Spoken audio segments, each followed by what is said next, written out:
I gotta give Sophie Cunningham credit. I can't believe she actually said this out loud. If there's one name that keeps popping up whenever the Fever situation gets tense, it's Sophie Cunningham, and once again, she's right at the center of the conversation, dropping a level of honesty that's hard to ignore. And with the growing criticism aimed at Stephanie White, what Sophie has just put out there isn't exactly helping calm things down. If anything, it's raising even more questions about what's really happening behind closed doors. And now, right when things were already boiling over, Sophie has added more fuel to the fire. She's shared some behind-the-scenes insight into issues inside the Fever that clearly weren't meant to spill out publicly, and it's only intensifying the scrutiny around everything happening within the team right now.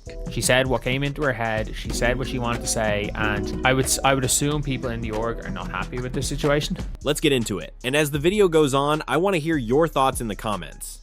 Do you think it's time for Stephanie White to be on the hot seat? Drop a Y or N and let me know where you stand. Now, the frustration around Stephanie White didn't just come out of nowhere. It's been building for a while now. Since last season, there have already been growing concerns about how she's using Caitlin Clark, her rotation choices, and her reluctance to fully lean into what's clearly working on the floor. And because of that, everything she does now feels like it's being heavily scrutinized. Then came the matchup against Portland, where the Fever really struggled and ended up getting exposed. But what stood out wasn't just the loss, it was the reaction afterward. Analysts across the board started questioning the same decision over and over again. Why take Caitlin Clark out just minutes into the game when she was clearly beginning to find her rhythm? And it wasn't just fans being emotional either. Even the more neutral analytical voices, the ones who usually avoid pointing fingers, were openly raising concerns about that decision and how it impacted the flow of the game. And around the 3-minute mark, she gets subbed out again after scoring or assisting on every single play. And y'all know that I'm not one to talk a lot of smack on people, any one particular player. I will call out the obvious when I see it. There's nothing about that coaching in the first quarter that I can defend. Subbing the hot hand out 3 minutes in the first quarter feels a little soft. So at this point, everything is under a spotlight, the coaching decisions. The heated sideline moment between Caitlin Clark and Stephanie White, and the way both of them tried to downplay what actually happened. On top of that, the Fever look like they're doing everything they can to steer the narrative in a different direction. But just when things seem controlled, Sophie Cunningham steps in and flips the entire conversation. Instead of staying quiet, she basically ignores the pressure and calls out the very issues people have been whispering about, making it impossible to look away from what's really going on inside the team. Something that's hurting us right now is we're only playing one defensive scheme, and in this league, it's too good. You can't, and people are going to pick us apart. And so, we got to dial in, we got to focus. Your IQ has to be on point. You have to know what schemes we're doing, and if you can't do that, then you can't play. And that's the point where we're at right now. That's a pretty revealing comment, and honestly, it raises some serious concerns. Because if your defense looks the same every night and you're unable to adjust, opposing teams are going to pick you apart eventually. But it doesn't stop there. What makes it even more concerning is what comes next in that line of thinking. It suggests the Fever might actually have multiple defensive schemes available. They just aren't able to execute them consistently when it matters. Why do you think you guys have less installed? The offseason was short, you have newer players. Is there a reason for that? For the defense, Yeah. We're just not able to execute right now. It's You just can't get to them. Not that you don't have them at all. yeah, we have them. We have a ton of them. We try to do them, but they just break down because we can't execute. And when I say that, maybe 3 people can execute, but if those other 2 players can't, it's a breakdown on defense. And so 1 through 5, it's hard. Defense is hard, and we all just have to kind of, commit ourselves to doing hard stuff. And if you want to win, then you have to do hard stuff. At this point, you're roughly 20% into the season, and somehow you've still got players who can't consistently execute the defensive schemes being put in place. And that immediately raises the obvious question, how is that even happening? This isn't a completely rebuilt roster. The Fever brought back a large part of their core.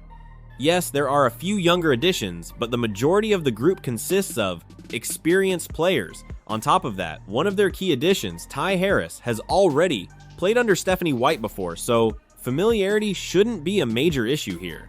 So, if the claim is that certain players still can't run the system properly, then you have to dig deeper into why. Is this a roster construction problem, where the front office simply didn't bring in the right personnel for this style of play? Or is it a coaching issue, where The system itself isn't being communicated or implemented effectively?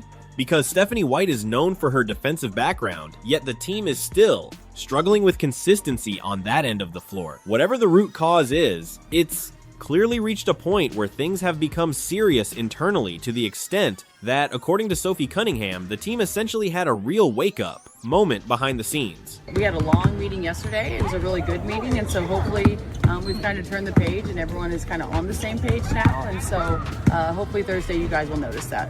What were the kinds of things you talked about in our meeting yesterday? You know, just what everyone's kind of feeling, where we need to be, what our identity is, offensively, where we're struggling, defensively, where is the breakdown. And so we literally, I think we were in there for like an hour and a half, almost 2 hours, and we peeled back all the layers. And so I think everyone's on a good page right now, and we're ready to work. Look, a players only meeting by itself isn't something worth panicking over. When a team is going through a rough patch and it's pretty clear the Fever are that kind of, conversation is sometimes exactly what's needed. In fact, it's usually better than letting things slide and not addressing the problems at all. But at the same time, this wasn't something the team seemed eager to have floating around in the media. And you can tell that from the reaction alone. Just look at how Kelsey Mitchell responded when she was asked about it. The discomfort says a lot about how sensitive that moment really was inside the locker room. We were talking to Sophie about just the level of frustration with the group right now. You guys had a meeting yesterday. How would you assess where the mood is at with the team and how you guys move on from those 2 losses? Sophie told us. It's pretty obvious she wasn't expecting to be asked about that meeting in a public setting. You can hear it in how carefully she's trying to frame her answers. Every word feels measured, almost like she's walking on eggshells. But even with all that caution, a few details still manage to slip out, and once you really sit with what she said, it starts to raise some uncomfortable questions and a few legitimate warning signs about what's actually going on behind the scenes. Did it feel productive for you? I think so. I think it's about being honest with yourself.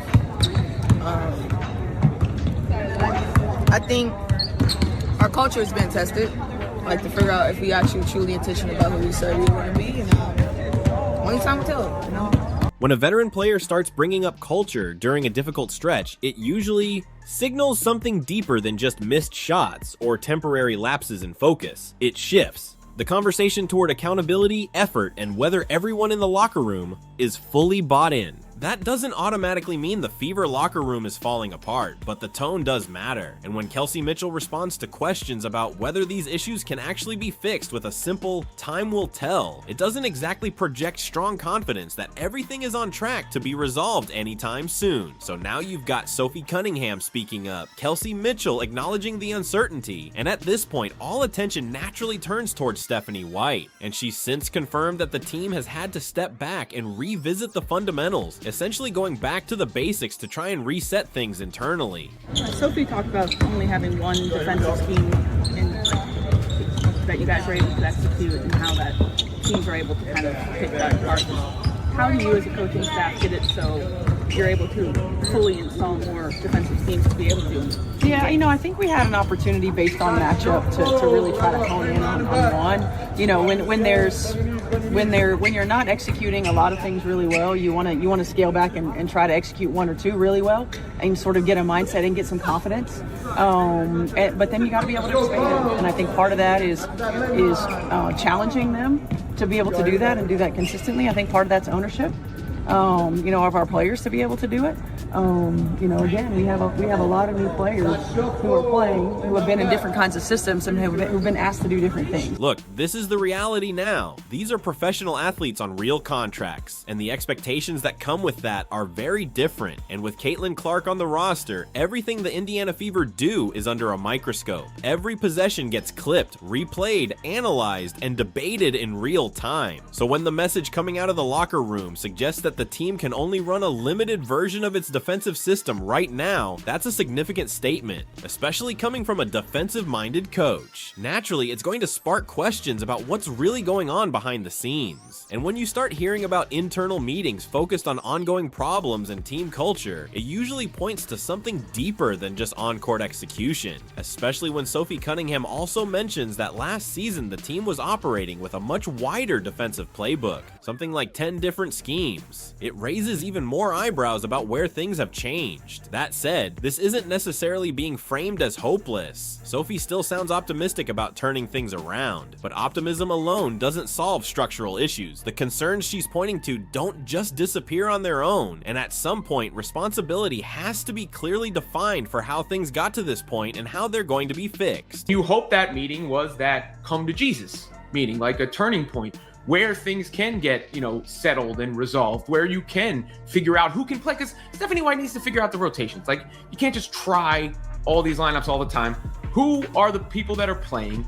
When are they playing? When are they subbing in? When are they subbing out? That should become uniform or close to uniform. Obviously, always adjust based on what's going on, but there should be a level of a pattern there, a correct pattern there. At the end of the day, the responsibility sits with the head coach. It's Stephanie White's job to maximize the roster, to make the pieces work together, and to ensure everything functions as a unit. That includes keeping the locker room aligned, making sure the schemes are clear, and having the team ready to adjust when the game plan isn't working. Now, to be fair, she earned plenty of credit last season for guiding an injury-hit Indiana Fever squad to within one game of the finals. That kind of run doesn't happen by accident, and she absolutely deserved recognition for it. But the reality is, coaching works both ways. When things go well, you get praised. When things start to fall apart, you don't get to escape accountability. And right now, with talk of a restricted defensive system, veterans raising concerns about team culture, comments like "time will tell" about whether things can be fixed, and even those heated sideline moments involving the franchise star Caitlin Clark, it naturally puts Stephanie White squarely under pressure. She's got to realize it now,